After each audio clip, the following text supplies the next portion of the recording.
پیشنهاد من چیه برای مهاجرایی که در روسیه قرار دارین؟ خواهش و پیشنهاد من ایه که اگر بخواهیم که فرزندای ما خودمون یک روز به این راهایی که بده که هست به این راه نریم، کوشش بکنیم که از آدمای کنکریتی علمونه بگیریم، سوالامون جواباشون بگیریم، آدمای دانشمند سوال بکنیم در مسائل دین و عقیده و اینا. وقتی انسان‌های گمنام، انسان‌های اینستاگرام نمیدونم او کیه، با آوازکی قطعی او گپ میزنیم، او در عربستانه، او در سودانه، او نمیدونم در افغانستانه، او دیگه و دیگه های آدمای نامعینن. من پیشنهاد میکنم که انا کانال یوتیوب بدروین 5-6 آدمی هستن که صحبت میکنن، شاید یک گروه کلام باشن، آدمای دعوتگر، آدمای متخصص حدیث، متخصص عقیده، متخصص سیرت، متخصص فقه، متخصص قرآن، اونا همش دکتر علم های همین چیزا هن. بدره از همین آدمایی که معینا از همین علم تونه بگیره. الان من ویدیوشون های پرتون کیان و چی در چی برای صحبت میکنن.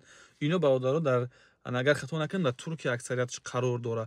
بدرین همیم سوال و جواب بکنین. اینستاگرام هم دارن، و فکر تلگرام هم دارن، میتونه که از یا سوال و جواب بکنین. مثلا نکاح، حرام، حلال، عقیده، کافر، مرتد، فرعون، نمیدونم هر چیزی که سوال دارین سوال بتونید که کی است در این حالت باید چیکار کنم. این نفرها متخصصن و نفرای جهان دیدن با قانون قاعده های اسلامی امروزه واقعی جوابگوان. بدون قطعی همینا صحبت بکنه. یک بلاگر نیست، یک دانه آدم یا 4-5 کس رنگ یک کانالن. اینو بدون از این آدمو استفاده برین.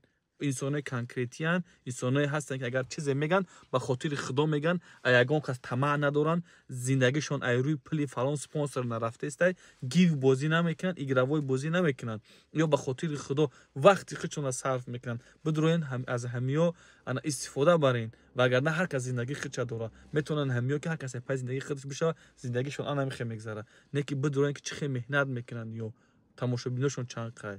بعد ما میگیم که داعش ایش فریب کرد، سلفی ایش فریب کردن، وهابی ایش فریب کردن، سبب گناهگار ما خودمونیم. ما بلاگراییم که همین آدما رو پیشنهاد نمیکنیم که جوانو شاید شما ندونه، برای که تماشابینا یک زیاد نیسته، پادپیسچکاشون زیاد نیسته، یا را در رکلام بسیار ما نمیکنیم، یا را شما شاید نشناسه، شما 24 ساعت قطعی نمیختارین و محرم مشغوله. بدون کم کم یا را گوش بکنه، سوال خودتون بتیه. کسی دیگه به اونها من رشته دیده قوری و ایشون و داملا و از او سوالای فقهی و دینی نپرسین. بدون از این گونه انسان ها بپرسین.